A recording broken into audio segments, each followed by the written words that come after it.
From Crosscare, I'd like to welcome Danielle McLaughlin, and Policy Officer, and Mr Gordon Hill, Senior Manager. And then from Chime, I'd like to welcome Mr Mark Burns, CEO, and Mr Brendan Lennon, Head of Advocacy. I'll invite Crosscare to make their presentation first, and then Chime can make theirs. Members then will have a number of questions. When we come to that point, we'll take the questions, and in terms of the response, you can all feel free to contribute. It can be as informal as you want, but please feel free to contribute at that stage. So from Crosscare, who's doing the opening? Danielle. Yeah. Thank you. Good morning, and thanks for. Before you go, I need to remind you of privilege. I wish to draw your attention to the fact that by virtue of Section 17(2)(l) of the Defamation Act 2009, witnesses are protected by absolute privilege in respect of their evidence to the committee. However, if you're directed by the committee to cease giving evidence in relation to a particular matter and you continue to so do, you're entitled thereafter only to qualified privilege in respect of your evidence. You're directed that only evidence connected with the subject matter of these proceedings is to be given, and you're asked to respect the parliamentary practice to the effect that, where possible, you should not criticise nor make charges against any person, persons or entity by name or in such a way as to make him, her or it identifiable. And members are reminded of the long-standing parliamentary practice to the effect that they should not comment on, criticise or make charges against a person outside the Houses or an official either by name or in such a way as to make him or her identifiable. And once again, if you have mobile phones, you might turn them off, please. Ms McLaughlin, then, sorry for interrupting. No problem. Thank you. Please. Good morning, and thank you for agreeing to meet with us today and to discuss our campaign, Restore the Safety Net.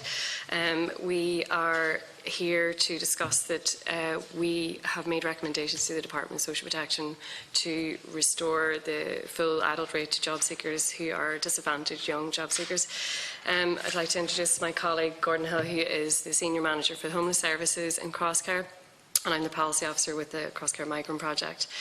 Our aim today is to convince you of the importance of the issue and the need to scrutinise the policy on this, particularly with the upcoming 2020 budget. It's our aim in the campaign to remove the barriers set against young people surviving independently without family supports and their prevention from consistent poverty and homelessness. So briefly to introduce you on Crosscare, it's a social support agency of the Dublin Archdiocese for the past 75 years, working with people in the most vulnerable and marginalised situation. We provide services in youth work, homelessness, community supports and food poverty. Crosscare's work, particularly with young adults experiencing homelessness or at risk of homelessness since the introduction of reduced age-rated job seekers allowance since 2014, has driven our campaign to raise awareness of the unfair and adverse impact it is having on their lives. Adults aged under 26 who are unemployed and surviving independently without recourse to family or financial supports to supplement their living expenses are particularly at risk of falling into a poverty trap and long-term homelessness.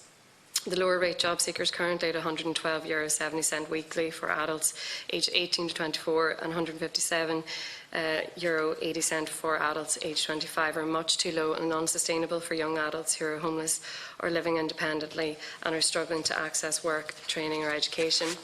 They're forced to manage paying the same bills and living costs as job seekers over 26 and are becoming trapped in a cycle of poverty. For some, it can be detrimental to their well-being and their capacity to sustain an independent living, and it's been sabotaged by an age-discriminatory and debilitating policy. This policy is essentially working against the government's social inclusion commitments. Fundamentally, Crosscare supports the full restoration of the full adult job seekers rate to all adults under 26 on the basis of equal rights, particularly for young people who are most adversely impacted by this policy. Crosscare's pre-budget submissions to the Department of Employment Affairs and Social Protection for the 2017, 2018 and 2019 budgets provided evidence-based analysis on young adults adversely affected by age-related payments. We recommended to restore the full adult rate of job seekers allowance to all under 26 adults, and in particular young adults most impacted by this policy. Each year the government's budget has failed to address this or recognise the significant adverse impact this age discriminatory policy is having on these young people. Crosscare therefore continues to advocate for the review of age-related job seekers allowance, specifically for two key groups identified as particularly disadvantaged. The first group are young people with international protection who've moved out of direct provision and are living independently. These young people often have come through devastating experiences and family separation. Their first introduction to life in Ireland is in a direct provision hostel where they're dependent on the hostel to provide their food and facilities. Many are learning English and will go to secondary school or community college. While they receive their permission to remain in Ireland, they're sent on their way to fend for themselves. They do not have any guidance or support to secure a tenancy or an income. Organisations and services such as Crosscare Refugee Service can provide some support to access services and entitlements. However, these young people do not have support networks or family to support them emotionally or financially through this transition. For those who have a language barrier and are learning English, the experience is all the more isolating, intimidating and frustrating. Their first step is to find accommodation from a private landlord, facing various prejudices and disadvantages when competing with other renters. They can experience delays in accessing the housing assistance payment HAP or rent supplement and rent in advance. They will not have previous landlord references, and in Dublin in particular, they will struggle to find any good quality accommodation that will accept HAP for a reasonable rent within the HAP rates. Many are left in limbo in direct provision hostels, delaying their overall integration and opportunities to participate in education, training or work.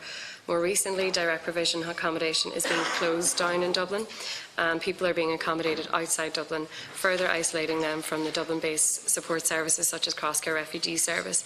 And this service has noticed a reduction in the number of young adults who are accessing the service in the past year. The second group are young people who are unable to live with family and are experiencing homelessness. These young people have often experienced family difficulties and can no longer live with family. They do not have alternative support networks, but they are housing ready and they want to sustain independent living. They may be dealing with personal, family or social problems as recognised both in the National Action Plan for Social Inclusion and the Youth Homelessness Strategy. Some young adults may have mental health, confidence or social support needs, and they may be impeding their capacity to take up work, training or education. These adults are forced to manage their independent living expenses on a much lower job seekers allowance, putting them at further disadvantage and at risk of consistent poverty.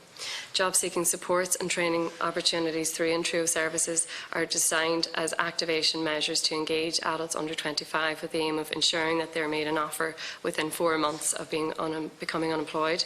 This policy does not allow for the circumstances that some young people are experiencing and where they are at personally in terms of their capacity to engage.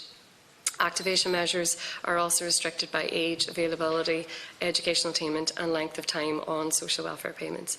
For those who are staying in emergency accommodation, their weekly rents can be anywhere between €30 and €50 per week, much higher than the weekly HAP or rent supplement payment of €10 to €20 per week. Some of these adults also pay child maintenance for their children, a cost that is not being deducted from their job seekers allowance means assessment. For some, this combined cost to their income of €112.70 per week is leaving them with less than €50 per week for basic living costs. Transition to private rented accommodation in Dublin is further hampered by the ongoing housing crisis and high rents. Additionally, like the first group, they are also competing for a HAP tenancy, and this will be a disadvantage on the lower age-rated allowance and will remain extensively longer in emergency accommodation until they can transition to an alternative primary payment. There are currently 9 individuals residing in cross-care hostels in Dublin who are under 26 and receiving the lower rate job seekers allowance. They include 3 females, 6 males, all of whom must pay a weekly fee to stay in the hostel and are experiencing an extreme disadvantage in securing rented accommodation that is realistic for their budget on the HAP payment, will not push them back into debt and homelessness once again. Crosscare has identified these individuals as at higher risk of long-term homelessness and unemployment whilst trapped in an unsustainable lower rate job seekers allowance. Crosscare, along with partner organisations, the National Youth Council of Ireland, the Coalition to End Youth Homelessness, the Union of Students of Ireland, spun out TRIOR Teen Parent Support Programme and Uplift, started a campaign over a year ago to raise awareness of young adults experiencing homelessness and poverty traps. The Restore the Youth Safety Net campaign started a petition with 2 animated videos produced by Crosscare staff and service users to gain support from the public for our recommendations for Budget 2019. The petition raised over 1,900 signatures and we presented at a photo call outside Leinster House on the 4th of October. However, the budget announcements did not bring about any changes to support this group of of adults. Following this, we sent our submission to your committee in January this year. The campaign group advocate that the age-related job seekers allowance policy is based on an unfair assumption that young job seekers have fewer needs and costs than older job seekers, but it's disguised as an incentive for young adults to find employment or enrol in training or education. This one-fits-all policy approach is not cognizant of the nuances of young people's needs. It is in fact discriminatory, and this is resulting in groups of young adults being put at risk, left behind in the economic recovery and left behind in a society that doesn't hear their voice. There is an option open to the government to review this policy and protect these group of young adults fairly within the Job Seekers Allowance current exceptions to the age-related rates for a number of groups of young adults that already exist. So that includes people with dependent children living with them, people who have left state care and do not qualify for the aftercare allowance, and this was amended by the budget last year, and people transferring from disability allowance to job seekers allowance. These three groups of people have exceptional needs that have been recognised and therefore provided with a more appropriate full adult rate payment. The two groups concerned in our submission are missing from these exceptional categories in the assessment of the age-related job seekers allowance. We are advocating for the extension of recognised exceptions to the age-related payments for adults under 25 who are experiencing homelessness, people at risk of becoming homeless, and people living independently with international protection. We are asking the government to issue the full adult rate of €203 per week for these groups of adults. This would support young adults to move out of homelessness and to sustain an independent living. It will prevent risk of isolation and consistent poverty and enable them to start a path towards achieving their full potential. Furthermore, in the absence of reliable research and data on the adults affected, we recommend a government investment for accurate data collection and research to ensure accurate poverty impact assessment for this group. Ireland has a duty to leave no one behind in our economic recovery, especially those at risk, and in compliance with the National Action Plan for Social Inclusion to protect those who are experiencing disadvantage. So I conclude by thanking you for your interest in the campaign today and to ask you to consider the issues raised and to support our recommendations put forward to the Department to restore the youth safety net. Thank you very much for your opening statement. We will take the second opening statement. Is it Mr. Burnham's? Mr. Burnham, please. Thanks. Good morning, everybody, and thanks for the opportunity to be with you this morning. By way of introduction, CHIME is the National Charity for Deafness and Hearing Loss, and the charity has been in existence for over 50 years, championing the issues of deaf and hard of hearing people. We have 12 resource centres nationally, providing specialist services to help the lives and the quality of lives of those who are deaf or suffer from hard of hearing. I suppose we are here today to highlight to you a significant ongoing health inequality that has a major impact on the health and well-being of many of 300,000 individuals in Ireland who have significant hearing loss. The source of this inequality lies in the present parameters of the Department's treatment benefit scheme in respect of hearing aid grant. The hearing aid grant is set at a maximum of €500 per hearing aid, and this typically equates to approximately 30% of the cost of a hearing aid. Those individuals who have hearing loss and a medical card can access free hearing aids from the HSE, while those who don't have a medical card must pay substantial sums of money to purchase their own hearing aids. This health inequality was starkly highlighted by TILDA, which is the Irish Longitudinal Study of Ageing, in 2017. Medical card holders are twice as likely to have hearing aids compared to non-medical card holders. This evidence demonstrates that cost is a significant barrier for many people in accessing the treatment for their hearing loss. This health inequality is fundamentally unjust, we believe. Those most disadvantaged are the people who are on the low and middle incomes, just above the income threshold to qualify for a medical card. These people pay their taxes like all other citizens, but if they acquire a hearing loss, they are faced with trying to source several thousand euros to purchase hearing aids. This is clearly beyond the means of many people. We've tried to engage with the Minister's Office without success recently and over the last couple of years, and that's why we wanted to bring this issue to the committee today. In this context, we see hearing loss as a health issue with two significant issues. Firstly, it's the number of Irish adults with a hearing loss. And often this condition is dismissed or ignored. But according to the HSE Audiology Review in 2011, 8% of all adults are in need of audiological intervention, i.e. they have a significant hearing loss. This equates to almost 300,000 adults in Ireland, with approximately 80,000 of those of working age. Hearing loss increases in prevalence significantly over the age of 50, and it's one of the most prevalent conditions in older people. At present, Ireland prescribes hearing aids at roughly 50% of the rate per head of population compared to the UK. As a result, we have a high level of unaddressed hearing loss. Only 21% of those with hearing loss have hearing aids, so 1 in 5 actually have access to hearing aids. So, of our 300,000 Irish adults with significant hearing loss, only 60,000 have received treatment. Non-medical card holders are less likely to have hearing aids, and it is those on the low and medium incomes that are most disadvantaged. The second issue to highlight is the increased risks associated with untreated hearing loss. Untreated hearing loss has a myriad of increased health risks. They include stress and anxiety. People with hearing loss are 2 to 3 times more likely to suffer from depression. Increased cognitive decline. People with mild to severe hearing loss have 2 to 5 times the rate of dementia compared to hearing peers, and significantly faster rates of cognitive decline. Research has shown that the fitting of hearing aids eliminates or reduces this risk. And finally, then, lower social participation and increased loneliness. Irish people with hearing loss have significantly increased levels of loneliness and social isolation, again according to the TILDA study in 2017. The action that we would hope to see, the World Health Organization states that interventions to identify and address hearing loss are cost effective and can bring great benefits to individuals. There is a high level of satisfaction with modern hearing aids, with 85% of users reporting that their hearing aids worked as well or better than expected. CHIME, as the National Charity for Deafness and Hearing Loss, is requesting that the Department consider 2 main changes to the hearing aid grant that would help address this inequality. Firstly, we are requesting that the Department double the hearing aid grant for those purchasing hearing aids for the first time. This would make hearing aids more affordable for many thousands of people and encourage and assist to address their hearing loss as early as possible. Early intervention results in improved outcomes for individuals and their families, and this in turn benefits the Exchequer in reducing the overall health burden associated with hearing loss.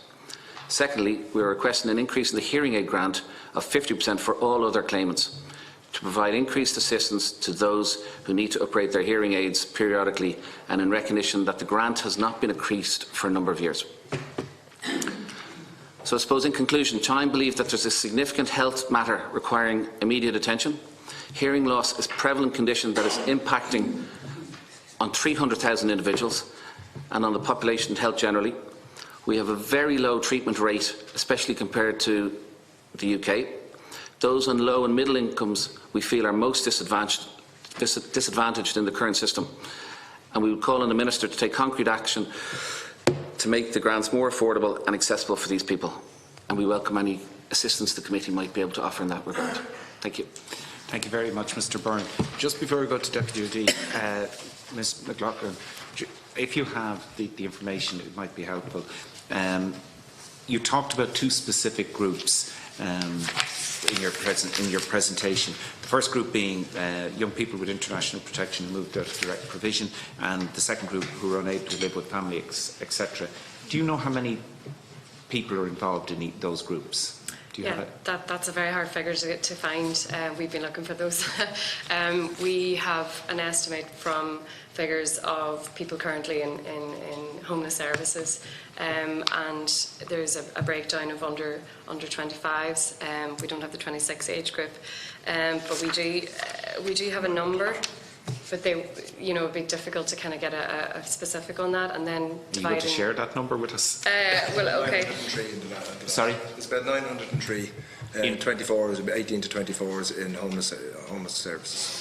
From April, but the figure that would be on the lower rate job seekers it's not disaggregated that way, and we haven't been able to get that from the department. I'm aware that the Minister was asked that question in May, and they just don't have that data. It's not collected that way. Okay. Yeah. Okay. Deputy O'Dea. Yeah, I think the reason the chairman was asking the question, if I may be so bold as to try to look into the recesses of his mental process, is that at the moment we're starting the process of negotiating a budget. And we've all been given the figures, and they're fairly tight, unfortunately, and that situation will not be improved in the event of Brexit going wrong. Now, this policy of, treating younger people under the age of 26 differently to normal adults, there was various justifications advanced for it over the years, but there's been no sort of a cost-benefit analysis. There are no study as to whether it met its original objectives. In my view, it hasn't, to be honest with you. And anyway, it would be irrelevant. That would be, even if it did, that would be irrelevant now, because we're at full employment, and people are anxious to avail of any educational and training opportunities that are out there.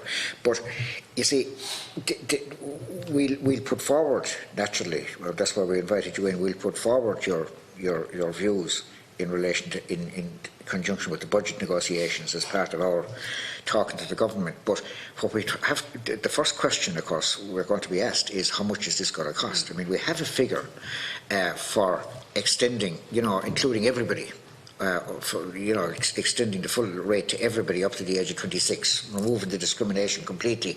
It's pretty expensive, because we're going to have to find money to increase pensions, increase job seekers benefit, increase disability, etc. So it would be nice to know if we could get some sort of a ballpark.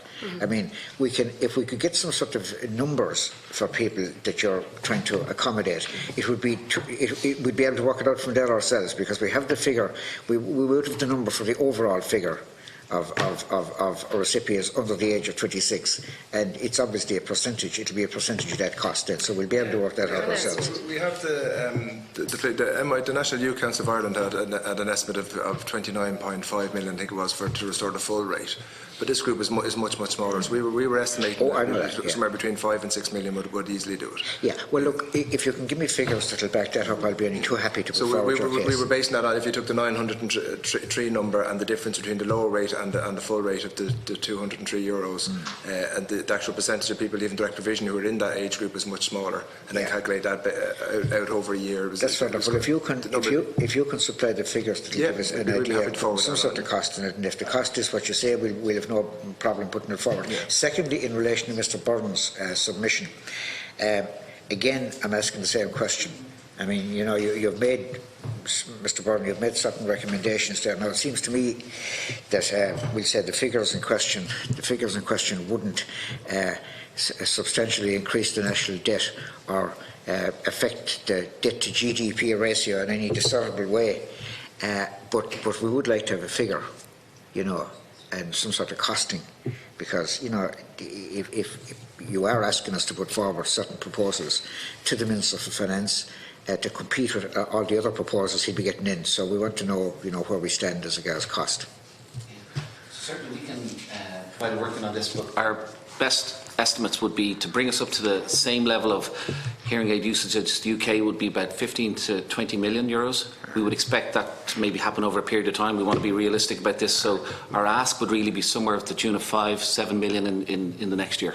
Okay. And we think that would go a long way to make a big difference. Okay, well, if you can supply me those figures, we'll certainly put your case forward. Great. Thank you. Thank you, Deputy D. Deputy Collins. Thanks very much for your intervention. Listen, I absolutely oppose the reduction of the social welfare payments to under 26s, absolutely, because I think by doing that, it just created a situation where that divide came in, and the way it was presented was that your kids are living at home and they don't need that much, and they're getting their dinner supplied and stuff like that at home, but it didn't take into consideration the minorities that are affected very differently from the point of view of homelessness, disability, or homelessness and direct provision, and people with dependent children living with them. So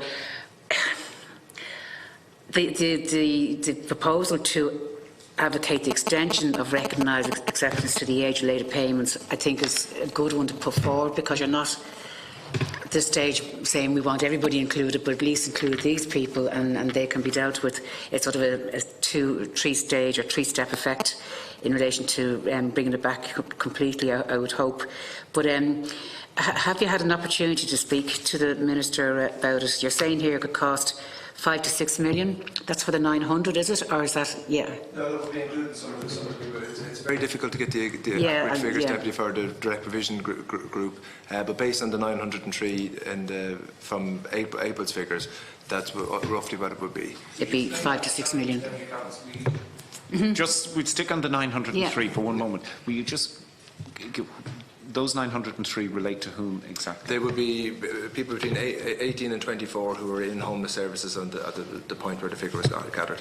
And they would include then people who would have transitioned from direct provision. That's the point you're making. Some of them might be, but there are quite a number of people who are living in direct provision who have status to stay in Ireland but haven't been able to move out.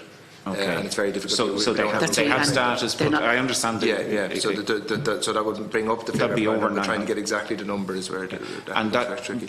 And that age cohort is only to 24. To 24. So there'd be another. We have that unusual anomaly of 25-year-olds who have that mid-rate again, but again that would be an even smaller number. So there'd be another piece. So when you're working it out, you have 903 that identified.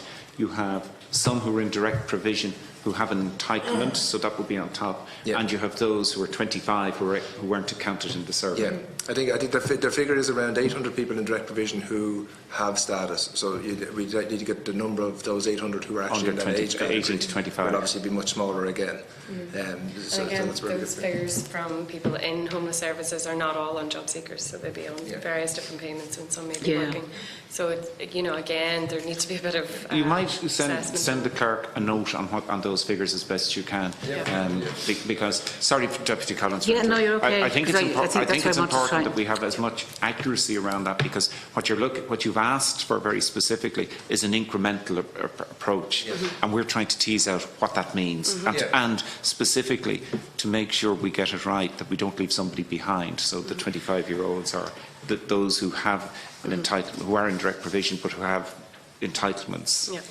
It's very much in line with Deputy Collins' point. When this was introduced, our homeless rate now versus then is obviously dramatically different. And it's not that this payment is responsible for that, but it has a significant impact on keeping young people who are in that situation now in that poverty trap. So even the idea of whether it was an employment initiative or it was a recession time that came in, our numbers are dramatically different now. But also our numbers of employed have dramatically gone up recently. So the actual cost of it, the impact of the cost of it, we're estimating should be negligible in terms of the budget, because the numbers on job seekers has come down. So meeting these particularly vulnerable groups' need hopefully will have a negligible impact on the actual overall figure. No, thanks very much. Interrupting you, continue. And so I wanted to maybe clarification in my own mind. When someone leaves direct provision and they're homeless, do they not immediately go on to homeless HAP? Are they treated differently from that point of view? Staying in direct provision. So they wouldn't enter into homeless services anyways, but they would have entitlement to apply for payments and seek private rented and HAP. So the young people will stay as long as they can in the direct provision hostel until they can secure that HAP. To be honest, I'm not sure if the homeless HAP is granted. But we need to check that, because that's an important question as well. Depends on where you are in the country. And it could be dependent on the local authority as well. Because I remember seeing something about it, that there was a difficulty with non-nationals or whatever. I know these are people in direct provision, but there was some difference between their accessibility to rent and HAP and that. So it's just something that... It can depend where you are, what authority you're in. Where that group gets doubly hit then. So even if you have homeless HAP, if you're on that reduced rate, your ability to pay rent is negligible, because the rate of rent will be over the HAP rate. But because you're lower, like we run a TEA service. The idea, it's a temporary accommodations emergency service. The idea, everybody there has just got a housing need, but we can't take in 25s or under, because we have no way, who aren't working, because we'll have no way of moving them on, because their welfare rate is so low they won't be able to sustain themselves anywhere to move to. So even if you were lucky enough to get the homeless HAP, have your status, or be an Irish citizen and be in that space, if you're on the reduced rate, your likelihood of moving out of homeless services is dramatically reduced. Okay, and just lastly, and thanks very much for that, and just lastly, in relation to the hearing aid grant, The Minister just has refused to meet you. Just hasn't made accommodation to meet up with you, to sort of just listen to a very basic appeal that people in low incomes to minimum wage or minimum incomes cannot afford to get a hearing aids with the 5. Yeah, so to date we have had no success in getting in front of the Minister. That's correct, Deputy. So we keep trying. Although, just to say, yesterday, Okay. the Minister's office was in touch, okay, offering, Surprise. yeah, offering a meeting in late August, which we will be happy to accept. Okay. But, you know, as per our statement, we'd been trying, and at the time of the statement was drafted, for last Monday, we'd been trying for over 2 years to get a meeting with the Minister. We'd had considerable correspondence as well, over and back, none of which addressed the issue, the core issue, which is this health inequality, whereby people on low incomes and indeed middle incomes, because we're talking about a substantial amount of money, cannot access hearing aids. And we have only listed some of the health risks associated with unaddressed hearing loss in our documentation. There's a lot more. And can I just ask you, Mark, you were saying there that you think it would cost 15 to 20 million for up to the UK level, but you're not asking for it to be. You're saying, how do you determine? How do you see it being incrementally brought up to that level? I think definitely there's a huge stigma at the moment in relation to the usage and purchase of hearing aids. Okay. Some of it's financial, but some of it's societal. It's really, I think everybody can relate to that older person in their family that refuses to do something about their hearing. In some cases they're the butt of the joke in the family, other cases it's ignored. So we have a piece of work to do as a society. We should lead on that as our organisation to try and build awareness and acceptance of hearing aids as a great way forward in terms of staying fully involved in life and preventing some of the health issues that Brendan touched on in terms of cognitive decline. So we see that as being a gradual piece, so we don't expect just overnight to be able to switch on to the UK type of levels of hearing aids. I suppose in a lot of issues like this, sometimes the UK may be seen as 5-10 years maybe further down the tracks than we are. So we've a little bit of catch up to do. So we certainly think year one, 5 to 7 million would make a huge difference. But certainly with the longer term goal of building up to the same rates as the UK, there's no real reasons that we should be any way behind the UK in terms of hearing aid usage. Thanks. Thank you, Deputy. Based on health inequality, yeah. Deputy Brady. Thanks.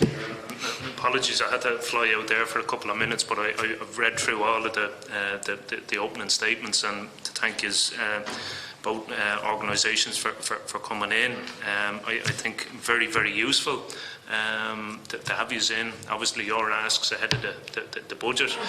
I agree completely with both asks, and I suppose just a few specific points in relation to the two of them. And firstly, in relation to what is pure and utter discrimination towards our young unemployed citizens under 26s, and it was interesting to listen to Deputy O'Dea talking about this policy, which of course his party initiated in the first place and has continued since that point. And it's interesting to hear now that there seems to be a roam back on that policy, in which was instigated by Fianna Fáil. And it is purely an ideological position, to preside over this discrimination. And the current Taoiseach, who was Minister for Social Protection, in this very committee room, when we had him in here before one of the budgets, I challenged him on it. And he came out with a remark. He said, "It always baffles me as to how young foreign people travelling to these shores can get off an airplane and get a job straight away." And that raises questions around our young Irish unemployed people. And I think that sort of flippant comment, remark, exposes the ideological position behind this, because there's a mindset that our young people are lazy, they're laying about, they don't want to get out of bed, they don't want to go to work, and that is completely untrue. our young people are as ambitious as anybody. They want to be out there, they want to be engaged in employment. Yes, there's concerns about low pay, precarious employment and all of that, but they do want to be working. But this was an ideological position that was taken. My party, over the last number of budgets, we produced our alternative budget, and we've incorporated a complete reversal of this policy. And I know what Crosscare are saying, you know, they're targeting different groups. Now, we'd go further beyond that, because even looking at the homelessness and the 903 people that are in that category who are, and that has to be said, are only availing of emergency accommodation. I think there's many thousands of young people who can't even access emergency accommodation that don't actually make it into those figures. And, you know, in my own constituency, I know anyone that presents in that age category looking for emergency accommodation, the shutters are pulled down straight away. So they're not included in that 903 category.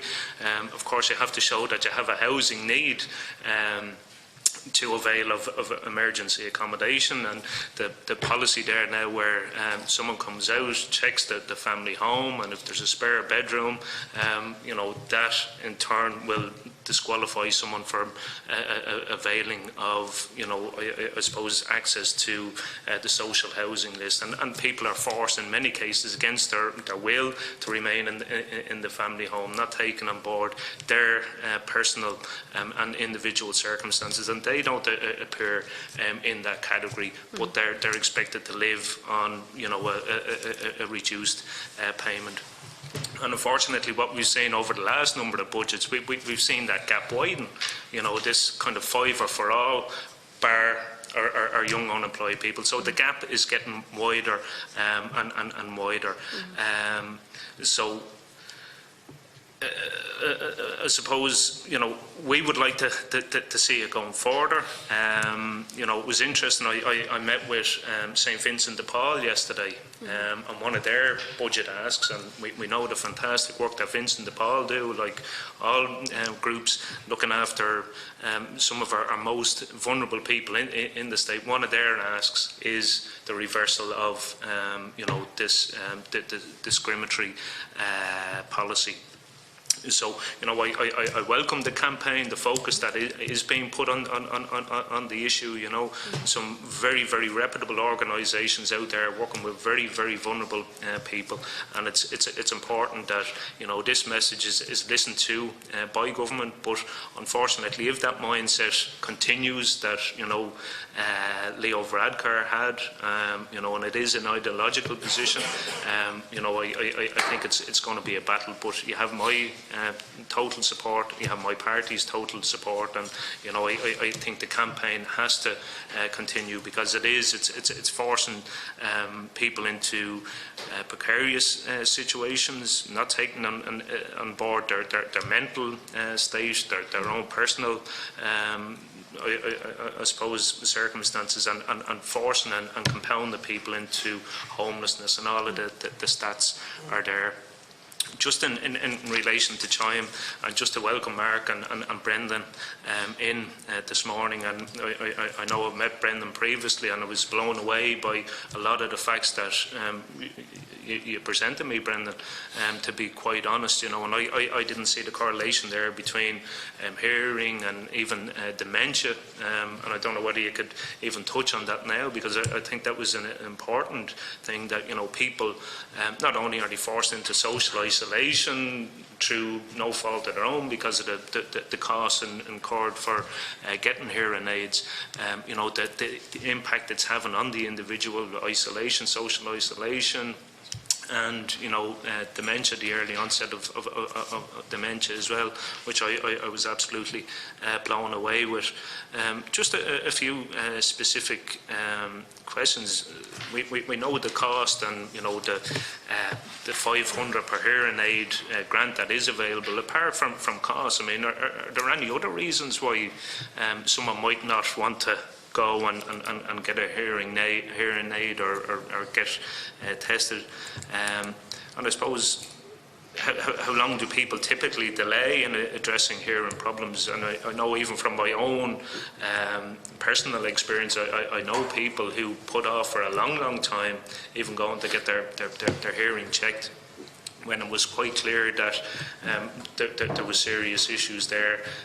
And you know, I'm not sure whether it was denial or whether it was financial or what, but they put it off for a long time before actually going, and ultimately it was a life changer when they did get the hearing aid. So I suppose from your experience, I mean, are there any other reasons, and what kind of typical delays? Just two other I suppose points, and I've put in piles of PQs, parliamentary questions, to the Minister in relation to this, because I think, you know, it has to be increased ultimately. But when I asked about the inadequacy of the amount available for hearing aids under the treatment benefit scheme, the Minister has said that her department regularly reviews the variety of devices and price ranges on the market to ensure the grant amount reflects the cost of hearing aids. And just, you know, I don't know whether you'd like to comment on that, because if she was constantly monitoring and reviewing, well then surely, you know, she would see the common sense, you know, and increase it. And I suppose just the last point, you know, I welcome the Minister's office, you know, expressing a desire to meet you towards the end of August, and maybe that shows the power of this committee. I'm sure the Minister was, you know, acutely aware that you were coming in here today, so, you know, maybe that is down to the work of this committee and some pressure that may be put on her, so, you know, that has to be welcomed. And so again, thanks for yourself for coming in. A few, I suppose, questions there that, if you wouldn't mind answering. Thank you, Deputy Brady. We'll start with time, if you have any comments, sir. Okay, thank you very much, Deputy Brady, for those questions, and indeed for all your help to date. The other reasons, Mark has already touched on some of them, why people might delay getting hearing aids, include stigma. They include the things like embarrassment. They include things, historical stuff, like the old analogue hearing aids that some people might remember that used to be whistling in people's ears. And they bear no relation, I have to say, to the modern digital hearing aids that are available to people now. So they would be, you know, some of the reasons. People who have unaddressed hearing loss, typically it's something that comes on gradually over a number of years. Often the person themselves is one of the last person in the family to realise what's going on. You know, they're compensating by turning up the TV, etc. They gradually withdrawing from engagement with family and family members. It's a gradual process. They don't wake up someday and go, oh, I've got a hearing loss. And so, you know, their confidence goes down. I haven't mentioned this. Their self-esteem goes down, and you know, they start to withdraw, and that makes it. That's another reason why people actually don't come forward and say, I need to do something about this. I was looking at the UK NICE, the National Institute for Healthcare and Excellence in the UK. They're actually introducing a draft standard in the UK for hearing loss, and it's out for consultation. And they actually say in the draft standard that people in the UK, some of them wait up to 10 years to have their hearing loss addressed, right? That's the evidence review they have. Now that's in the UK, where they're prescribing them at twice the rate of hearing. 71% of people in the UK who get hearing aids say, I wish I got them sooner. That figure has to be higher in Ireland. 85% of people say the hearing aids improve their quality of life. Those who are of working age say it supports them in the workplace.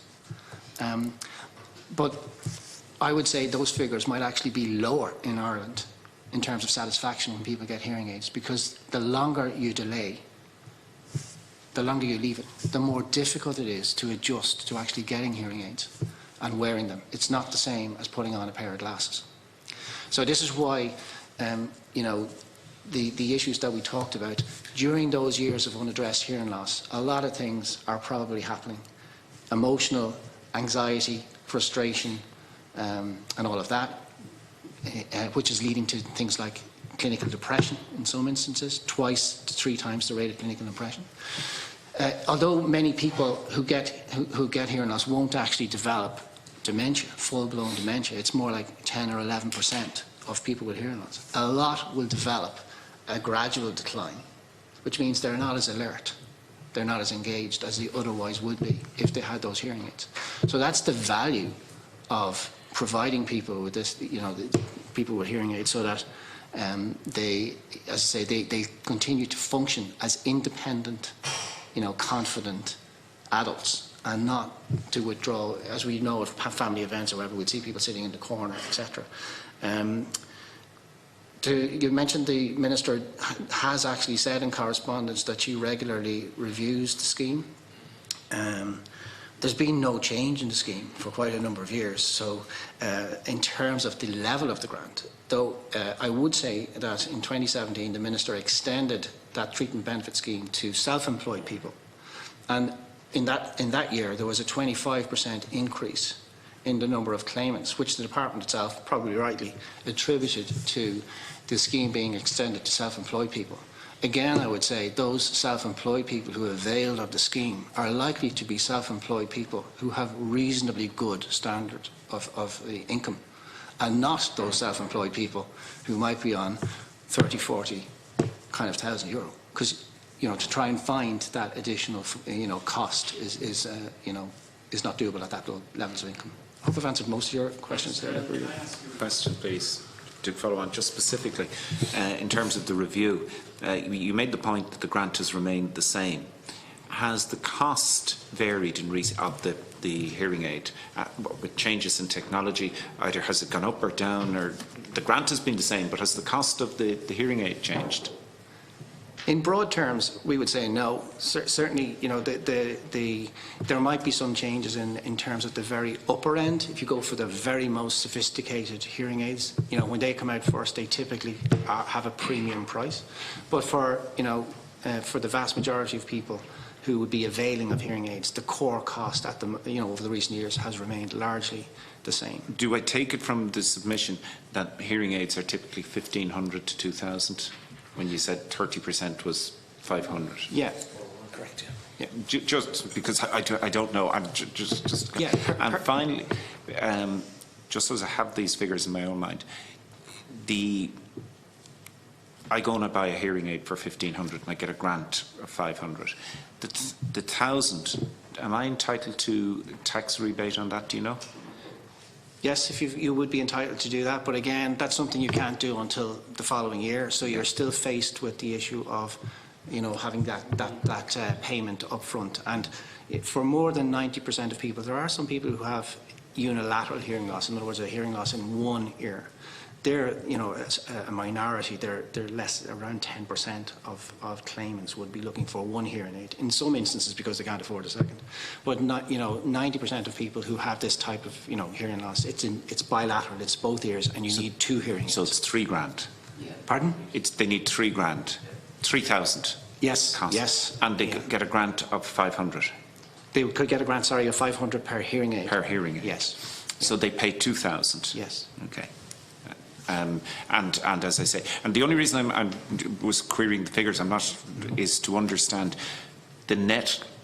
You've asked to increase the grant from 500 to 1,000, an increase of 500. But if you take the tax element, it's costing the Exchequer 400. That was the point I was just trying to look at from the point of view of the figures. That there's a saving on the tax element. Yes. I know it's a different year. I fully understand it, but the net to the Exchequer is 400. Okay. Thank you. Sorry for Deputy Brady. Were you complete? Yes, I think so. Just if there's one other thing I could add, which I think is connected to Deputy Brady's question about the other reasons why people might delay. And as I say, in Ireland, if it's up to 10 years, in the UK, it's probably longer here. If we, take the numbers that we have, is that the health professionals, particularly GPs, are key influencers for people in terms of seeking treatment and promoting positive health. And at present, we anecdotally would know that a lot of GPs are reluctant to recommend to their patients to go and get their hearing checked. Their patient may be presenting as frustrated, anxious, depressed, fed up with life, and a hearing loss might be at the root of that. But the GP is more likely to say, look, here is some tablets, or some way of trying to deal with your emotional state, when really what the GP might suspect the person needs to go is get their hearing checked. But if you know that somebody's on a no income with very little prospect of coming up with the money to get the hearing aids, I can see why a GP would be reluctant to place that kind of additional burden on, on their patient. But we know that patients value the advice of GPs, and we think as well this is part of changing the culture, reducing the stigma, encouraging people to be proactive about their health and their hearing. That if the grant was increased and GPs knew that people were in a better position to actually access hearing aids, they'd be more inclined to recommend people to take action. Thank you. Crosscare, have you any comments to Deputy Brady? Just briefly, I suppose many organisations like our own would welcome the Deputy's comments in acknowledging the discrimination against young people as a whole in terms of those welfare rates.